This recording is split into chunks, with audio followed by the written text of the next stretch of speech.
Hi, I'm Chef Jamel Boyd, and today we're going to be making a maple and brown sugar ham. The sweetness from the maple and the brown sugar will create a great taste sensation on your palate. So the next thing we're going to do is we're going to make some incisions, some scores along the ham, and this just helps the flavor get down inside the ham itself. So just a couple scores around it, any way you like. The next thing we'll do is we'll pour our maple syrup on it.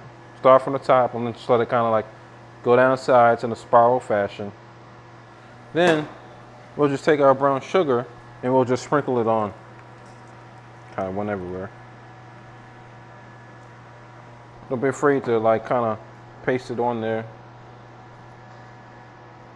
I like to like kind of smooth it around on the ham until like all the brown sugar is dissolved in the syrup. So now when you touch the ham after the glazes and brown sugar is on there, it should feel a little bit abrasive just from the granules of the brown sugar.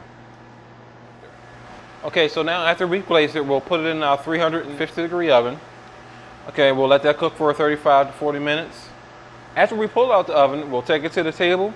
Okay, we'll put it on a nice platter, and then we'll pour the remaining glaze from the pan on top of the ham to give it a nice sheen factor. Hi, I'm Chef Jamel Boyd, and that's how you prepare a maple and brown sugar ham.